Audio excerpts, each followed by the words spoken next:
Today, you want to be a good landlord. You want to have your properties managed with ease, without stress. Today, we've got Emil from Peaceful Property Management to show us his secrets and to tell us why you need a landlord or a property management company as a landlord. Yeah, as a landlord. Yeah, the secrets. Yes, all the secrets. Yeah, I just wanted to, I don't know, how did you get into property management? I like to start with asking people how they ended up doing what they're doing.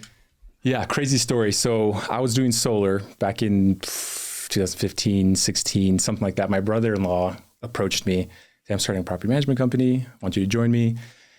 And I didn't know anything about real estate or property management. And I just said, yeah, let's do it. I had no idea. So I jumped right into it. Cool. It's like, this is what we're doing. We're just mostly focused in Utah County. And we were doing great. I think the first year we grew from 0 to 200 units. So it was pretty fast. Oh, wow. Yeah, it was pretty fast. Was that primarily from like word of mouth? Or a lot of word of mouth. Yeah, just reviews. Hey, this company's doing well. And it just blew up.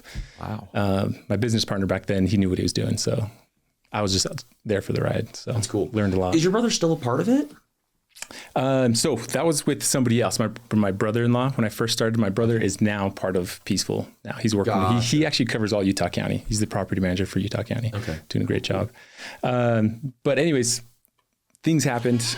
We can get into details maybe a little bit later, but funds were mismanaged by my business partner back then. Oh. And then he took off, fled the country, and left me holding the bag with all these rental owners like, where's my money? What's going on? Where's the rent? Security deposits? It was kind of crazy. Oh my. Yeah, it was wild. Anyways, I was left holding the bag. I was like, I can't give the money back. I don't have money to just replenish this trust account issue, right? Yeah. So I was like, I can manage your property still. And that's where I met with Flint, my current business partners, and we just took off since then. Yeah. So Peaceful didn't start as peaceful, but it's been peaceful since then. A lot different since then. So. Wow. Yeah, wow. Pretty crazy. That's just so many questions and thoughts. With that, like, how did it end up resolving? Like, were those landlords able to be compensated ultimately? Like, did it go on like professional liability insurance? Or? Yeah, there's some who took legal action, others who kind of just called it as a loss, and others who trusted me, knowing that, hey, I managed your properties before. I'll continue to manage your properties, and I think we maintained about 20, maybe 30 units. That's how Peaceful started, with 20, 30-ish units. Gotcha. So a lot of people took a lot of different directions. Yeah. So. Wow. I mean, it's crazy. That's why it's so, you have to be so careful of who's managing and who's doing whatever. You have to have people you trust. Oh yeah. Yeah. Wow. It's big aspect of property management. Trust is huge. So if you don't trust your management company, then things are going to go sideways. You got to make sure it's a reputable company. They do a good job. They know what they're doing. So they manage the money well too. Yeah, it's big. What sort of things? Because a lot of landlords that I know, like I'm one of them. I was a little bit selfish in wanting to talk to you because I've never used a property man. I did once when I first got Tenants on my first unit when I moved out. One of my friends who their sister's property manager, I didn't know her very well, but I know the family really well. I just wanted help getting a tenant in there. And so they did that for me, right? And they had their fee. It was like 50% of the first month rent or something like that. And I liked it. I mean, it's great. It's actually the same. It's been 4 years and I have the same tenants. The same tenants? Yeah, dude, that's what you want. They're great. Yeah, they're awesome tenants. They moved here from California. They had their first child here. Their grandmother lives with them, right? They had a really old senior dog when they first moved in that's passed away.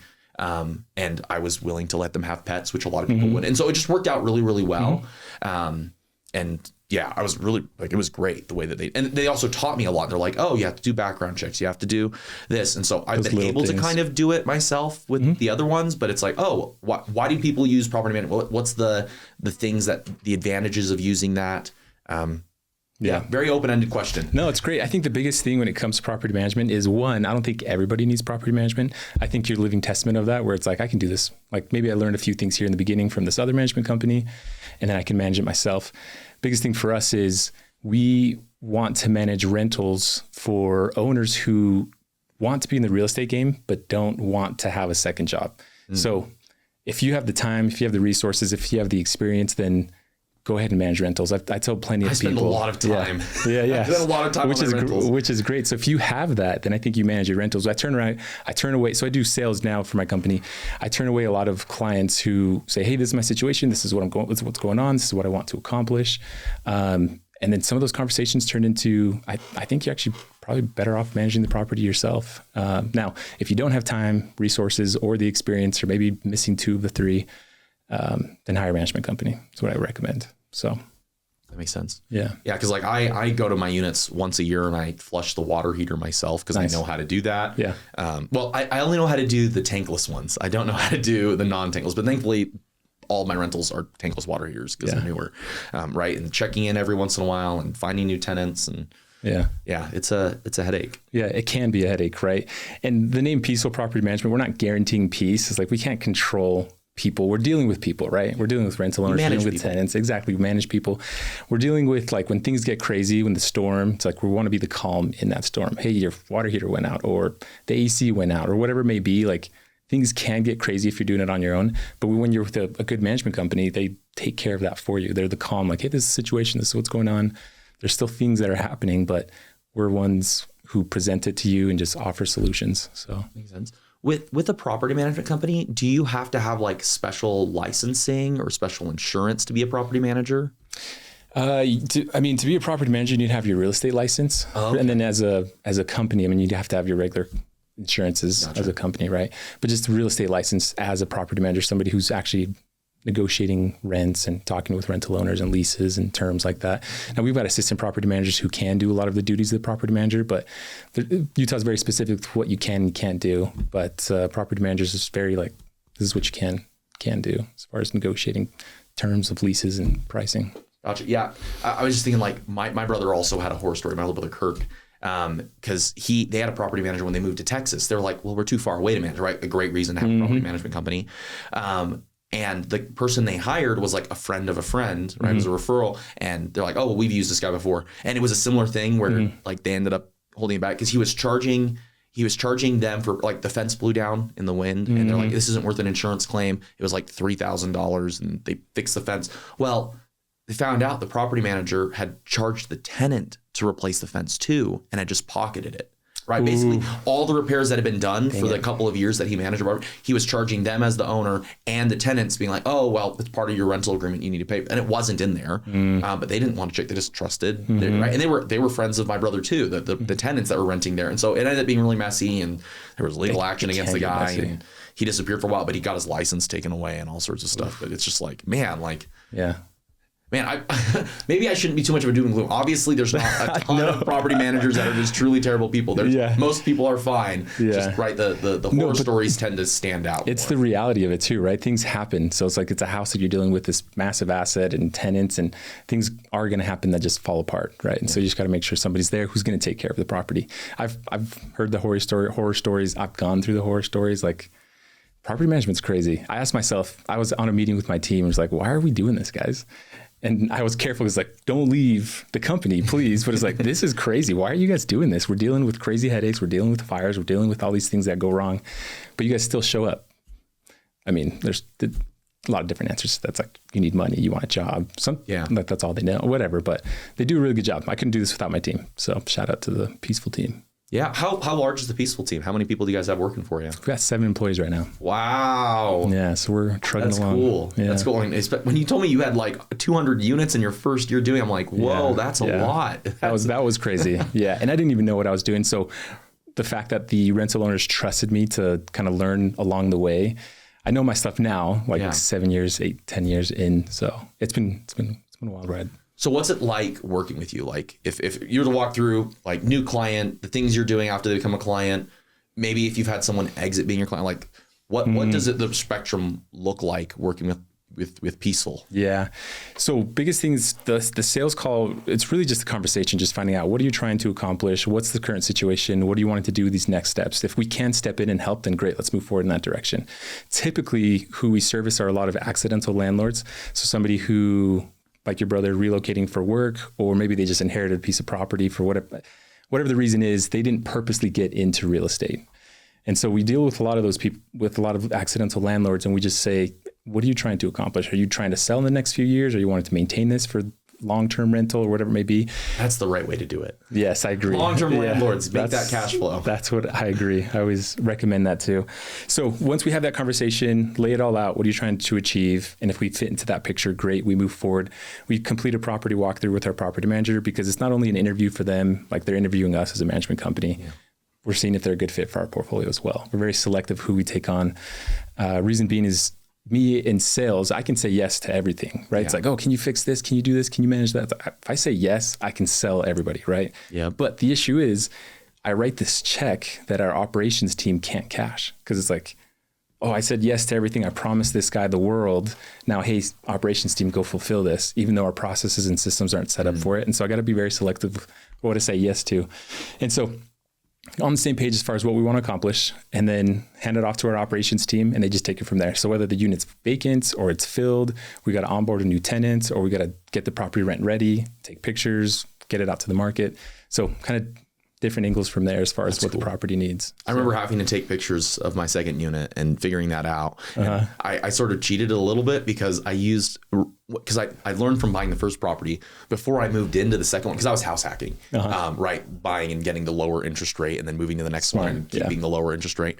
The second one, I took pictures before I moved in. Nice. And then all the listing photos, I used it. And then I had to put, it's like, no, there are curtains. No, there are blinds in the windows, because it was one of those new builds that didn't have blinds in it. Like there's shelves built in the garage, so I updated a few photos, but it was easier to do that because I was trying to get tenants before I moved out rather than taking photos while I was living in the unit. So that's kind of cool. Yeah, there's a rental owner. So back in Provo, there was this rental owner who had professional photos taken of this well, it's technically a triplex. It's one of those like super old properties, and they just like that's what finagled it. Yeah. So it's like, all right, we've got technically 3 units here. Anyway, so the rental owner sends us photos. It's like, all right, these are the professional photos that we took when we first purchased the property, and it looked awesome. When I went to the property, it did not look awesome. Like that. And so I was like, hey, we got to update a few things. We need to have a conversation about what this is showing versus what it's actually looking like in person, because we went ahead, and this was an error on our end, went ahead and posted those photos on the market, and then we started doing showings. And I was the one showing the unit. This was really early on in the days. As soon as I opened the door, I just knew, after looking at the potential tenants' faces, and they're like, what is this? I was like, oh my gosh, we got to take this listing down right now. We got to update the photos. And so we did, but the photos make a big difference, right? Whether it's telling the true story, or whether it's like, anyways. It's not worth your time to have 50 people come look. Like, really good photos are going to attract more tenants. Yeah. Having 50 people come and look through the property, and none of them are going to rent it because it doesn't look like the photos. Such a waste of time. It's a waste of your time. It's like, okay, we use these photos that make it look good. Yeah. But it's just like YouTube. It's like, okay, who cares if you get 1 million views if you don't get a single client from that? Oh yeah. Right. Like, what's the point of attracting that? Like, marketing's writing a check that the sales can't cash. Yes. Yeah, exactly. Use your own analogy. Yeah, that's spot on. So now we do professional photos. We have a professional photographer. He does it all for us, makes it look nice and pretty. We've noticed a big difference where it's like iPhone does a good job. So it's like people who take photos with iPhones, totally fine. Yeah. We just want to take it just a step further, just like make it look real Billie nice. Eilish shot an entire music video using just iPhone. That's right. I heard about that. So it can work. But you're right. It looks much better when you use a professional camera and get the right angles, lighting and all of that. Yeah, it's good. So anyways, we get the property. If it's vacant, take photos. And then the biggest thing for us is we just want to make sure we get as many eyeballs on the property as possible. The first 7 days are so important for us, because after those 7 days, then the listing starts to become a little bit more stale, and then just gets towards page 2, 3, 4, 5. Then we're not doing any service to the owner at that point, because it's like, you could have done the same thing, right? And so we post it on a bunch of different listings, and then get as many eyeballs, get as many showings as possible, and then rent it out as quickly as we can. So that's cool. As far as how you guys find tenants, like, when I did my second property by myself, we put it on Facebook, we put it on Zillow. I don't think we put it on like Redfin or anything like that. Like, are there other avenues for people to list their properties? Yeah. Not that I want to give away too many trade secrets. No, I'm okay with giving it all away. Yeah. How do people find tenants? Like, where are the avenues for that? Yeah, so Zillow Group is the biggest thing for us. So we're tracking where all of our sources, where all the tenants come from, the sources. Zillow is huge for us, and it's specifically called the Zillow Group. And then it goes into Redfin, it goes into apartments.com, Trulia, Hotpad. Oh. So just a bunch. It's like, send it in there and just get sent off. So like, boom. Yeah, which is great. So again, there's not trying to retain any secrets. Like, there's no secrets. You can look this up online. Just like we just have a team to help us do it versus the one person who's trying to manage the one property, right? So anyways, so we list it out there, and We do Rentler as well. We went on Cancel for a little bit. Facebook is a big one for us. I feel like Facebook is really where it's moving. Like I initially didn't put it on Facebook, and then my wife was like, we haven't had anyone in the first 3 days or whatever it was, like message us. She put it on Facebook, and we had like 15 people in like a week that wanted to look at a rental property. It was crazy. I was like, what the heck? I mean, obviously that was years ago, but still, it's like, I don't know. I found that was really useful for me. Yeah, Facebook is great. So, and then like friends of my friends were sharing it. It's like this friend of mine's hey, looking we're for a renting. renter. I see those all the time. Yeah. So it gets a lot of eyeballs. So that's the biggest thing, right? You just want to make sure you market it and you just get a lot of visibility on it. Yeah. And then finding the right tenant. Because for us, we're incentivized to find a tenant who's qualified to move in and pay rent, because we actually don't get paid until we actually do our job, which is find a qualified tenant who pays rent. They don't pay rent, we don't get paid. So trying to get incentivized that way. And it's been working out well for us. Yeah. As far as tenants go, how do you qualify a tenant? Like, right, I know with Zillow, when I did it myself, right, they had a little fee and they ran like a background check, and then I got a copy of it, and it was like, hey, they haven't skipped on rent, or they've been paying out, their credit report looks fine, or whatever. In fact, one of my tenants didn't have good credit, but I liked them. I liked their situation. I liked who they were. Like, they presented themselves well. And so I offered them, hey, I would rather work with you. Like, you seem like a good couple. But because like some of these things, I'm like, this looks like concerning, right? Some credit history stuff. And then their credit score was really low. Their income looked fine. I wasn't worried about that. I was just like, just to make sure that I'm more protected, I want you to pay like an extra month security deposit. And they were like totally fine with that. They're like, we totally get it. We appreciate it. And they've been the best tenants ever, right? Yeah. They're the ones that I've had for 4 years and still going strong. Yeah. I don't know, like what does it look like to qualify a good tenant? Are there like, what are red flags you look for? Yeah. I think what you did is spot on, right? You want to do background check, credit check. You want to see their credit payment history, see how well they're actually paying their cards. So a good history of payment, right? We do rental verification as well, contact their current and previous landlords, see how good tenants they are.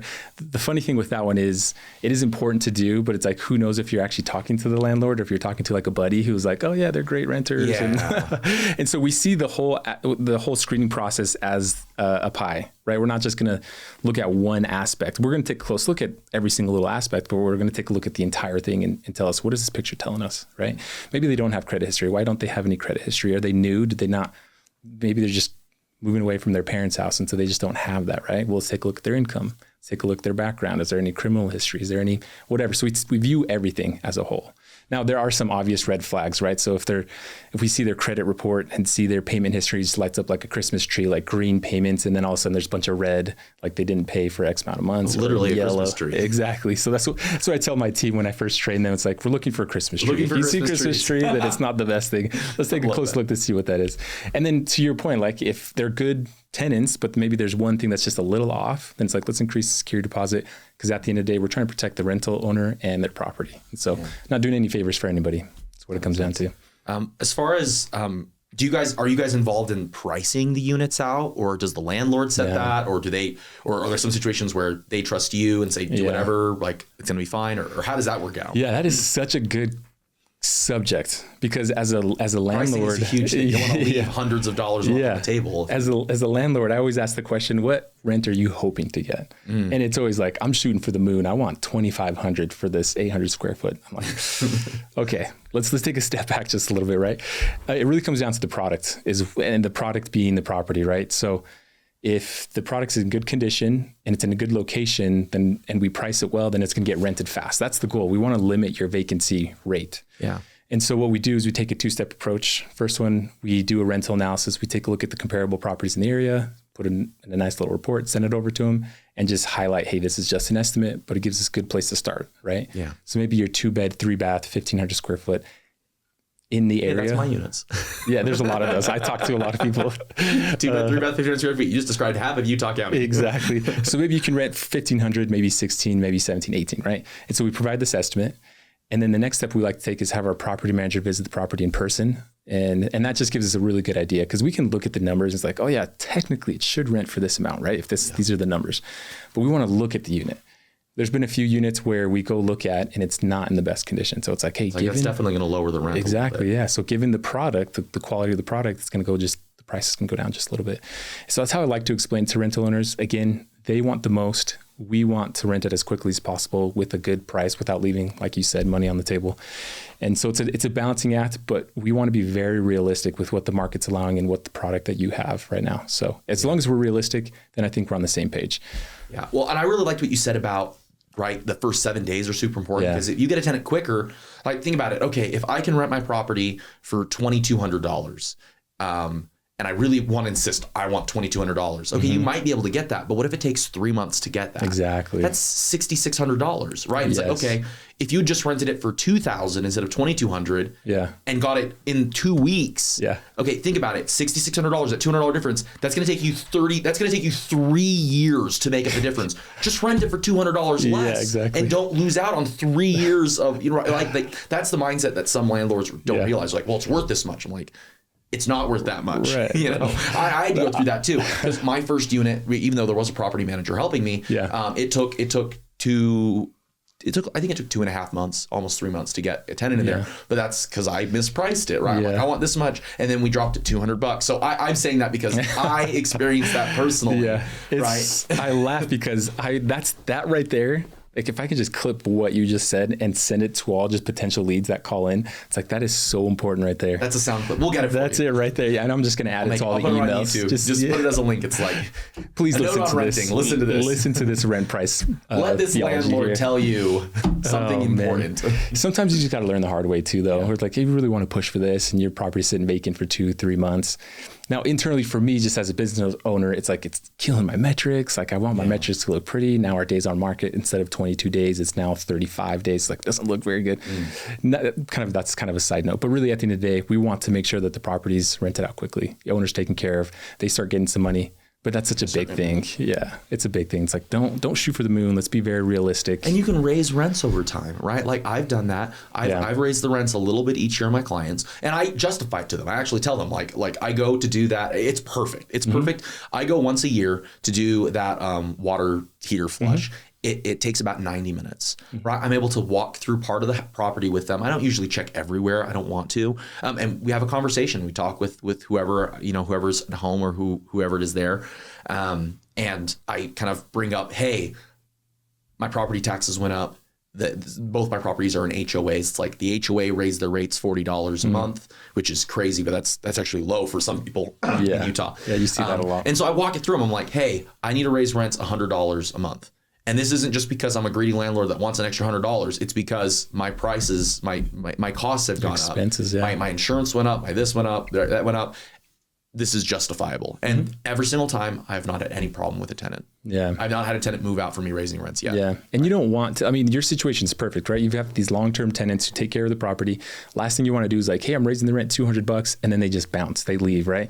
And now you're left with the property. You have to turn over and start the whole process of getting the property ready and just cleaning it. And you don't want that. We don't want that. If there's any little dings or dents. Yeah. So if we've got a good tenant, we're as a management company, we probably aren't seen as the most likable because we're just enforcers. It's like, oh, you got to pay rent every single month. Oh, this is a lease violation. Nobody likes hearing that, but it's just the job, right? And so for tenants, we want to take care of them. They're the lifeblood of property management companies. They pay rent. That's how we run, right? That's how we get paid. And so we want to take care of tenants. We're not trying to price gouge anybody. To your point, like if there's some expenses, we have a conversation with the rental owner. As the lease is coming up, we let them know, hey, they're looking to renew. This is what the market's allowing. This is what our recommendation is for a price increase. And then start that conversation. Owner's like, okay, cool. I'm on board. Let's move forward. Then have a conversation with renters. For the most part, we're not trying to move anybody out. It's just trying to keep up with the market and expenses. Yeah, my brother, not to bring up my brother too much, just because he's owned real estate during that huge boom, right? They bought their first place in like 2016, 17, right? And they didn't increase rents the entire time they were in Texas. And it's like, if you experienced Utah in 2019, 2020, 21, 22, and you saw rents go from, 1,000 to 25, right? Like rents have doubled basically in the last 10 years here in Utah. Yeah. But his rents didn't because he didn't raise them on the tenants. And that's not bad, right? You provide a service, but it's also like, okay, if you're leaving that much on, like, I get that your mortgage is covered, but it's like you're leaving so much money on the table. It's still a business, right? Yeah, exactly. Your house is a business, especially because, hey, you had to repair that fence when it fell over. You had to replace the washer and dryer when it went out. You had to pay for replacing part of the roof that was damaged, but not in a way that insurance covered, right? Like all this stuff, it's like, you had expenses. So you need, like, if there's more cash flow to be had, fine. That's fine to be 10% on the market if you are deciding you want to do that. But don't hurt yourself just because you really like a tenant you have, right? It's not worth, right? I even walked to my brother. I'm like, if your rent's $600 beneath the market, it's like, think about how much money that is over a year. Like, is that tenant worth $7,000? Is that a $7,000 bill you're willing to cover? Like, that's, when you phrase it that way, it's like, probably not. Do you like this person $7,000? Like, how much do you spend on your kids for Christmas? Yeah, exactly. Is it that much right there? Yeah, exactly.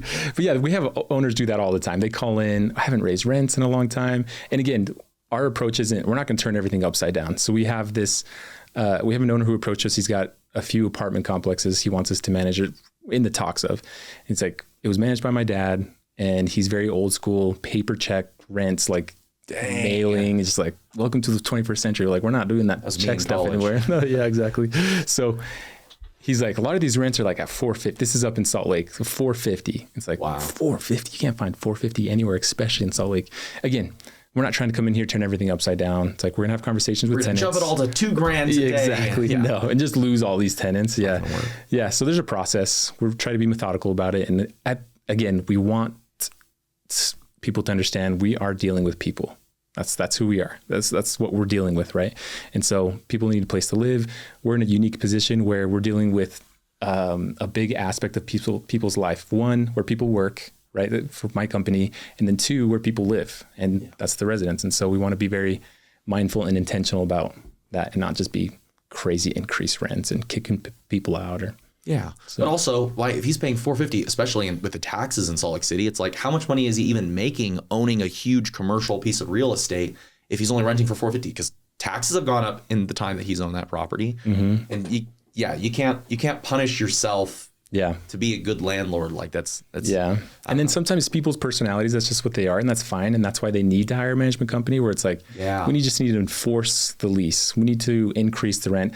I don't want to have that conversation with his tenants. Like, great, we'll do it. Again, we're not going to turn everything upside down. We're going to be intentional about this is what the goal is. If you want to stay here, great. This is what we're going to get to. And if they want to stay, great. If not, then they move out and we find somebody else. Yeah, that makes sense. That's actually a good question, Emil. I was thinking about this. Do you guys help people create their lease agreements? Is that something you guys participate in, or is that common for rental management companies to do? Create? We don't. So we just use our lease agreement. With our lease agreement, like if I have a conversation with an owner who's like, I think you should manage it yourself, there's a lot of resources out there where you can just get resources from attorneys. There's one in Orem here. His name is Jeremy Short. If anybody wants to look him up, awesome. Ton of free resources. I'll have to ask him to come on. Really though, he's good. Jeremy, get on here. We need to talk lease agreements. He's good. I haven't talked to him in a long time, but he does a great job. Jeremy Short. Yeah. Look him up, Dave. Okay. He's got a website. His website has a bunch of free resources. The notices that you can post for any violations or non-payments, and then he's got a lease agreement there. And I go through the lease agreements. Like, it's a pretty solid lease agreement. So. Because I've actually kind of pieced together my lease agreement from like 3 other ones I got, and obviously that's probably not the best because, hey, if you're legally using pieces of other people's lease agreements, like what are you potentially missing, right? But I signed a lot. I actually pulled up old lease agreements that I had signed when I was in college and just review those. Let's see. And I'm like, oh, I don't need to put that in here. And then I'm like, wait, there's nothing in smoking. I need to definitely put no smoking. You know, or whatever. It's funny though because ours is very similar. We've had attorneys help draft ours, and just. I think ours is pretty solid. The biggest thing for us is it's come from experience. Like, we've gone through the ringer with every single tenant you can think of. I'm sure there's always some surprises. Probably next week we're going to find something new that a tenant does. Like, okay, we're going to add that to the lease agreement now. But it's been those experiences that we've gone through, kind of add a rule to that just to make sure we can enforce that. We protect the property and protect the rental owner. So I think you're doing it right. Yeah, thanks. One crazy situation I saw was someone moved out and turned off the HVAC system in the winter. Oof. And so there was no heat on, and it caused a bunch of pipes to freeze and burst, and it was all this damage. And I don't know how, but something about the way the lease agreement was written, like the tenant couldn't be held liable for it or something weird like that. Yeah, it's those little things, right? HVAC is not to be turned off or turned below 60 degrees in the winter. Right? Like, that's the hallmark, 60 degrees. Don't get it below. I don't know why. That's what everyone says. That's what the insurance recommends too. I always tell people it's like Put it somewhere there. I mean, I'm no expert on leases, but I've got it in my leases. Protect Tenants the shall property. not turn off the HVAC. Yeah. Protect the property. Yeah. You know, leave it on no colder than 60 degrees or whatever. Yeah. That's exactly what we have too in our lease. And so it's those little things, right? Where it's, as a first time landlord, maybe you do know that, maybe you don't, but it's like, just get experience from from a management company. They know what they're doing. I mean, hopefully they know what they're doing, and they'll protect the property. I did make use of because my first lease was directly from that management company that I used to place the tenant. So that one was just copy and paste. And then at the renewal, when I had them sign a new one, it was one that I adjusted and added a few extra things in there. Yeah. Nice. What's your thoughts on, sorry, if I'm jumping to something else, just say, no, I all want good. to keep talking about this. Yeah. Pet rents. Pets. Right. There's a lot of people that don't want to have pets in their property. I'm one of the landlords that kind of sees it as an opportunity that I can charge a little bit extra to provide that service where someone else won't. Any thoughts on that? Pets. Yeah, that's a big thing. I recommend to all rental owners to allow pets, because a tenant, if they really want a pet, they're going to get a pet in there, whether you want it or not, whether it's going to be an emotional support animal and it's legitimate or not. Whole process behind that just to make sure it is legitimate. I always recommend just do it. Just allow it, because when you don't allow it, everyone has pets these days. If you don't allow it, you're limiting the amount of interest that you're allowing for your property. If you say no pets, maybe 50% is like not even going to bother to look at this listing. They go to the next one, right? Now, just because I say you should allow it doesn't mean rental owners are going to do it. For the most part, it's still their property. I mean, not for the most part. It is their property. For the most part, they don't allow pets. But to your point, it's like, it's a little bit extra. It's not going to make you filthy rich, but it's just a little bit extra that you can add as a pet fee. And as long as you're not super crazy with those fees, then I think you should allow it. Is my thinking. Well, and my understanding is if you're working with, talking about ESA animals, if you're a landlord that works with a property management company, you have to accept ESA. It's a legal requirement. There is a little bit of a loophole I found, and you can check me on this. If you are a small landlord, right, and personally managing, you're not using a management company, and you have under, can't remember if it's 4 units max or 5 units max, but under 4 units. I think it's 4. Yeah. Is it under 4 or under 4? You have 4 equal or less than 4. Equal less than 4. Yeah. For rental units, then you don't have to accept even emotional support animals. Now, but like you were saying, if they're going to sign the lease and then they're just going to bring the animal in, right? Like it's what people do. But I was actually with one of my tenants. I was like, I was nervous about it because they had like 3 dogs, and I was like, oh, I'm a little nervous. And they were like, oh well, 2 of them are emotional support animals, and I'm like, tell you what, I'm fine with this because I want you guys in here. I'd rather have you than some of the other people that have applied. Just certain factors about it were great. And they reminded me of myself. It was a couple of college friends. And I was like, that was me in college trying to find a place to rent that wasn't going to be too expensive.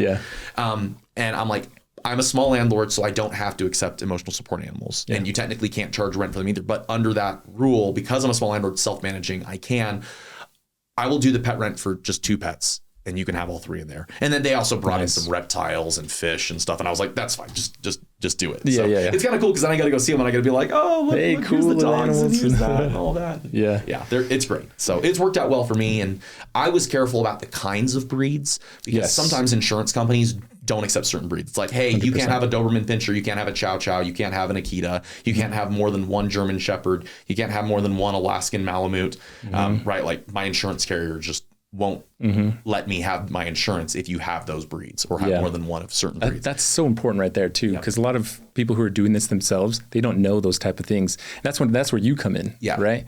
So a lot of these owners are asking, hey, I've got this homeowner's insurance. Is this all I need? It's like, listen, I'm not an expert in this. I got somebody who is, and that's when I just refer business over to you. Biggest thing for me is allowing experts to be experts. I am no expert in insurance. And so again, send them your way, you talk to them and you answer their questions. And yeah, exactly. I emphasize that constantly. Like one real estate agent I had in here, he was talking to me and I was like, oh, did you know like you actually need a different type of insurance if the property's a rented unit versus you living in it? Like it's a different type of policy entirely. So if you live in a property, move out and get tenants, you have to get new insurance, right? And he's like, oh, I need to remember that. I'm like, no, you don't. Just anytime someone's buying, just tell them to talk to someone, right? Talk to the expert. Like if you're looking for tenants and you've never done it before, you don't need to do it yourself. Get an expert, right? That's what I did. I got a property management company. They showed me how to do it. And then I built upon that later. It's like, you don't need to do any of this alone. You just need to find the team of experts to support you in reaching your dream. Yeah, that's spot on. Yep. It's the way to be it. I like it. And sometimes it's hard for owners because it's their property. They want to have a lot of, I have this conversation all the time. They want to have a lot of control of who can I allow who comes into the property. Like I want to be able to choose who comes into the property. I don't want to have pets, even if they're an emotional support. They have a list of demands, but really it's at the end of the day, it's like you can't always have control. You got to learn how to delegate and get your time back. Like the book, I don't know if you've read the book, Buy Back Your Time. I've not, but it's on my list. That book is awesome. And that's the core thing for Peaceful. It's like, let's just get your time and your energy back, rental owner. Really, my goal for this conversation is for even if it's just one burned out landlord, where it's like, I'm tired of doing this. Like, like you said, you don't have to do this by yourself. There's resources, there's people. It doesn't even have to be us. I've told people like, we may not be a good fit for you and your property. There's probably somebody else, or maybe this attorney, Jeremy Short, who has all these free resources. Maybe he's your way to go, but you don't have to do it alone. So yeah, that's a big lesson for a lot of people to learn. Cool. Absolutely. I agree completely. Yeah. Pardon, not sure exactly where we're at on time. Oh, you're good. Okay. I have a few specific things I wanted to ask about. So, I mean, I think you kind of already answered this question. I always ask people about like a big financial mistake or business mistake that's occurred. It sounds like your former business partner was a big, that was crazy. Big mistake. Yeah. I don't know if there's any more details about that you want to share. No, Not that we need to rehash that. No, the biggest lesson that I learned is just, you got the people that you trust, you got to move fast with, you got to move with them, right? You got to be able to build a trust. And when there is trust, so with my current business partner, with Flint, we have an immense amount of trust and we can move that much faster. Yeah. I've got a few other businesses where maybe the trust hasn't developed quite as much there. And so we're just a little bit slower, a little bit methodical decisions. The current one now, it's like just trust and we just move forward, and Peaceful's growing fast because of that. And we're making the right decisions. We're also making bad decisions too, or wrong decisions, not on purpose. We make a wrong hire and just didn't work out. But anyways, a lot of lessons learned from that experience. That was kind of a crazy experience. Yeah. Something that you said made me think of something that's been on my mind a lot since I started this podcast. It's that trust and relationships are the ultimate form of currency, right? Like having a property manager, having an insurance agent, having a real estate agent, having a loan officer, having a finance professional that you can trust completely. That's more valuable than whatever price you pay them, because what you're getting is peace of mind, right? And that's why I really like the name of your guys' company, Peaceful. It's like, yeah, that's the point. The point of this is for, right? Because you said you can't guarantee results. You can't guarantee that it's not going to be hectic or there's not going to be problems. Well, that isn't really the goal. The goal is to have peace of mind. Hey, when there is problems, Emil's got my back. Emil's going to figure it out. Yeah. Right. Flint's going to come in, or their team that they've assembled, they're going to make sure that this gets taken care of. Right. Right. With insurance, this is a slightly different topic. It's auto insurance. One of my friends, his mom was driving his car with his kids, got in an accident like literally just the other day. And right, it was Sunday. I don't normally pick up my phone too much on that, but I picked up, talked to him, was able to get things figured out. Well, he was in another state with his wife, right? He's like, hey, my mom just got in a car accident. Like, what can you figure it out? Called his mom, right? I got things moving for him. The next day we had a conversation. I was like, hey, here's the steps you need to take to get the insurance claim filed. Here's what you need to do to get, because she wasn't at fault. The other party hit her, but it was like, here's the steps to go through their insurance. You can do either one. Here's the pros and cons here, right? Like, here's the overview. Here's your 3 options. Here's how each one can play out. Oh, you're saying you want this and this to happen. Okay, to make sure that happens, you need to do this option. But right, like, and that's the point. It's, he doesn't need to know how all the insurance claims work. He just needs that peace of mind knowing I've got someone that's on my team that's going to figure this out. Yeah, and that's kind of what I think it happens with Peaceful. Right? Exactly, it's these landlords that don't want to deal with it themselves. I don't know how to do this. I don't know how to find a tenant. What lease do I draft, and how long should the lease be? What should the rent? Like, there's so many questions. I'm happy to answer them. I've had hundreds of conversations with people. Even if you don't want to sign up with Peaceful, I'm happy to have a conversation with you. Because really, like, the goal is just manage properties properly. Take care of tenants, take care of your property, take care of your asset. Whether it's going to be a generational wealth building asset for you, you just got to make sure you do it right the first time. Of course, there's going to be a lot of hiccups down the road, but that's it. Peace of mind. Yeah, everyone makes mistakes. I made the mistake of refinancing a property that I shouldn't have, and now I'm like, dang it. Why did I?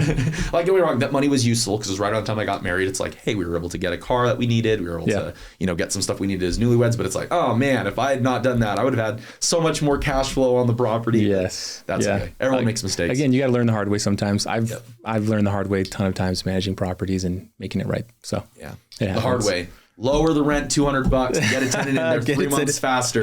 Oh man, It'll save you 3 years. That's what it will save you. Yes, cool. A lot of time. Next question I want to ask about: what's one thing you wish people understood about your line of work that maybe common misconceptions? That we're on the same team. That we're not trying to make a bunch of money off of mistakes. Like we're incentivized to make sure the properties run well, the tenants are taken care of, rent's paid on time, and that we're doing our job. We're on the same team. When something bad happens, it's easy to point the finger at the property management company. Now, if they really did do something bad or neglectful, then yes, okay, let's have that conversation. But like if something does happen, maybe the tenant trashed the property and they move out, it's not the property management company's fault. No. Right? We're there to fix this. We're on the same team. Let's see here. Like what you just said, here's the options. This is how we can move forward. This is what it's going to cost to get the place cleaned, painted, whatever needs to happen. Let's get the property rent ready and listed. So biggest things, like we're on the same team. We're trying to help you. It can get emotional at times because it's your money. It's your livelihood for some of these people, right? Especially if you're like retired and you're like, I've got Social Security and I've got my 3 rental proproperties. And it's like, wait, you're saying I need to spend how much money to fix this property that tenant damaged? Yeah. Why did you get a bad tenant? Yeah, exactly. Like, you can't control that all the time, right? Like we have a process for fail safes. Yeah. I think transparency, trust and transparency. So our biggest thing is transparency. We just want to make sure we give portals to all of our clients. They can view all the expenses, all the income. We have all invoices attached to all expenses. And so they can we're not charging or marking up any sort of maintenance. It's, hey, this is what the vendor charged us and this is what you're getting charged. And so again, we're on the same team. We're very transparent. Biggest thing for us too is all of our contracts are month to month as well. So cool. Yeah. So if a client doesn't like us or if we're not really vibing with the client either, then we can always just provide a notice to cancel. I wish HOA management companies were like that. I'm just kidding. I know, right? I may or may not like some of the HOAs I'm in. HOA is taking over all of Utah. They really are. Yeah. But I think, that's a whole different thing. That's a whole different thing. I don't want to open that can of worms right now. So we actually used to manage HOAs as well. We got up to like 500 units that we were managing HOAs. That is a whole different animal, way different than long-term rentals. Do you not do it anymore? No, we sold that portfolio a while back. But I have a friend who owns a management company.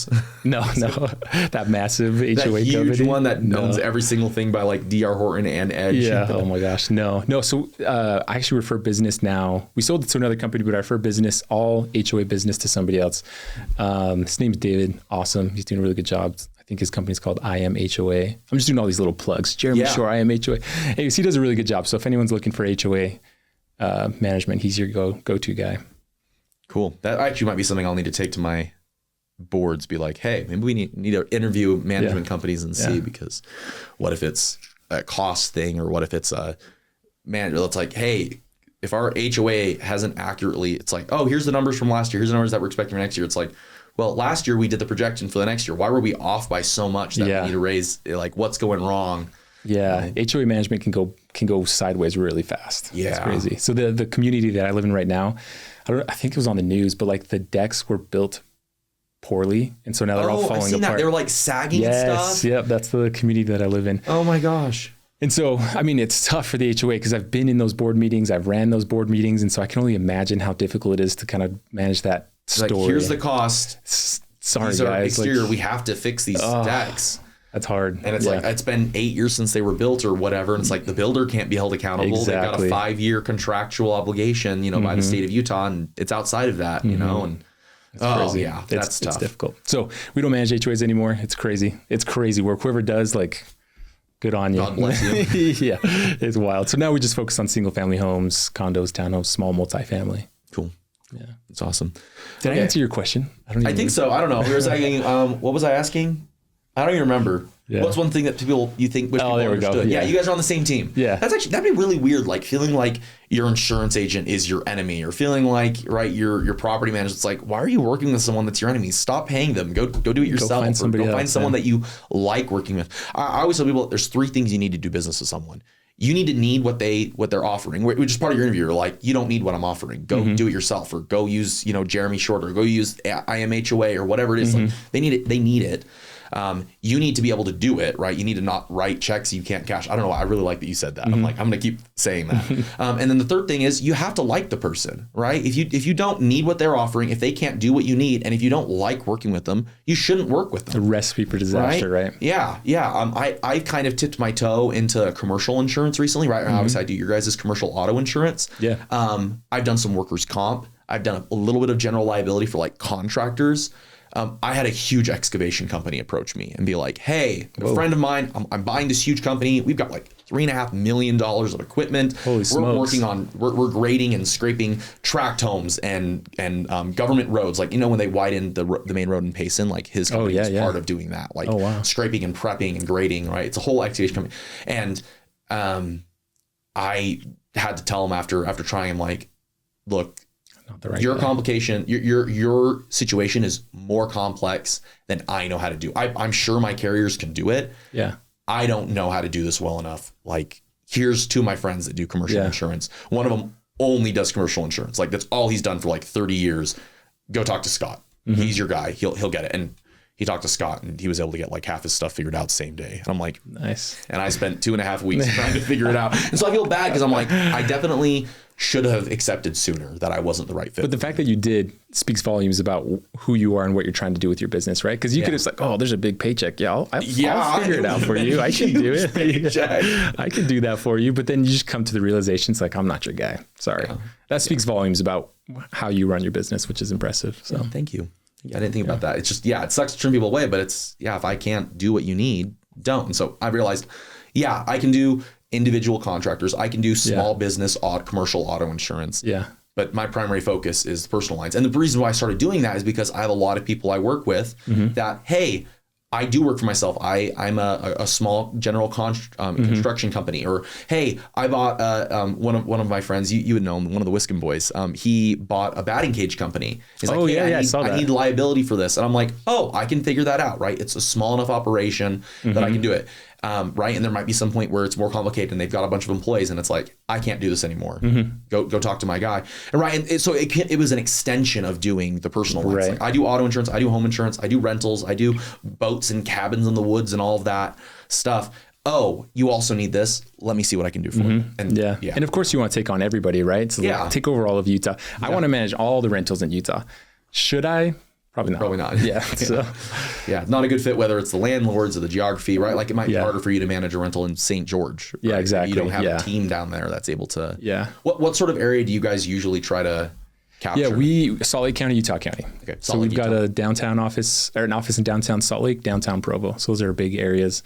The funny thing is, again, life is just all about lessons. As long as you either win or you learn a lesson, right? Yeah. So early on with Peaceful, there's an opportunity to expand out to Las Vegas.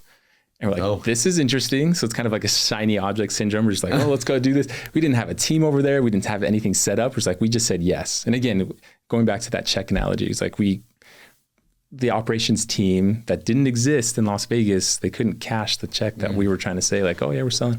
Anyways, that didn't last very long because it's obviously didn't work out. Didn't have a team. So now we're very focused Utah County, Salt Lake County. It's our big area. Cool. If people have listened to this and they're like, hey, I should talk to Emil and figure out if I'm a good fit for my 9 rental properties that I've got, how do people get a hold of you? Where can they find you? Yeah, LinkedIn, also our website. I've got my phone number just right there on the sales page, on the pricing page. So they can just call. Is it just peaceful.com? Peacefulpm.com. Peaceful PM. Yeah, propertymanagement.com. That makes sense. Peacefulpm.com. Yeah. Cool. So a lot of conversations with a lot of different kind of people, and happy to talk. Yeah. Well, I really like that you said you're okay talking to people, even if they don't. Because a lot of people feel like, oh, if I call a sales guy, they're going to just pressure me. And I'm like, no, that's at least that's not my experience with you. I personally, I end up doing a lot of business for Utah, right? I'm only licensed in Utah, so I can only work in Utah. Yeah. But I have people that live in like in Denver, Colorado, some people that live in Arizona, some of my friends that live in Idaho, that I obviously can't serve them anymore, but they'll still call me and be like, hey, can I send you my renewal? And can you just double check and make sure I'm not missing anything? Yeah. Or is my pricing okay? And I'll be like, oh, you don't have uninsured motorist protection on your auto insurance. Like that's a big deal. And it should cost you like $7 a month. Nothing. Like go ahead and add that, like call your agent and double check because you need that, right? Or whatever. Like I'm happy to review someone's insurance, even if I don't get business. In fact, I've had times where I've reviewed some insurance and said, stay where you got, ask them for these 2 coverages because it's going to be hundreds of dollars cheaper than what I can offer you. Yeah. Just get these 2 coverages that you might not have, right? Boom. Great conversation. They go and trust and like their agent more. That's a lot of value that you're providing too. And then it just creates, again, more trust, more transparency, and just like down the road, like people are going to be more happy to refer business over to you. And just like, you're not the guy who's just trying to say yes to everything and collect a paycheck. And it's easy to spot those people out. So as long as you're providing value, that's people are looking for that. Goal. My goal is I'm going to help 3,000 Utah families feel secure in their insurance, safe, and that they can get a hold of an agent when they need to, right? Yeah. That they can access. We don't use any phone systems. Like it rings right through to a real human every time. Love that. Yeah. No, press 1 for sales, press 2 for this. We don't even have that. Like we technically could, but we don't. It's just, you're going to get a person. Well, it's easier with insurance because, right? Every agent can do the same things. It's not like you need to talk to someone in sales for this. You need to talk to someone. It's like everyone in our office can all do it. So why not just get you right to a person? So. Yeah, that's huge. I think responsiveness is such a big deal. Every single owner that I send or refer over to you, whether they actually call you or not, I got to follow up better with that to make sure they actually do. I always tell them, hey, contact Jacob. Super responsive. You're never going to have a problem trying to get hold of him. And I've never had any complaints about people reaching out and not being able to get a hold of you. So that's a ton of value right there. Thank you. So yeah. Yeah, I like that too. That's the primary value I provide to a lot of rental managers and real estate agents and loan officers is, hey, if I need a second opinion or I need to get the price lower so they can close or I need this or whatever, it's like Jacob can try it. And if he can't do it, he'll find someone for you. So I appreciate your kind words. Yeah, of course. Yeah. Thank you so much for being on. I know our time's drawing to a close. It's been really great, really insightful for me, like learning some of this and getting some affirmation that some of the choices I've made have been good ones. So that's always great to hear.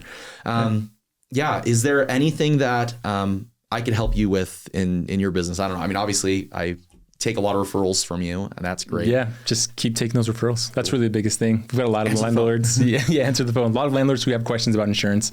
Again, I don't know anything about insurance as far as me being able to actually help you. So contact Jacob. And as long as you keep answering, then I think we're in a good spot. Sweet. Thank you so much. Cool. Thanks for being on, Emil. You're great. Of course. Nice. Of course. Yeah.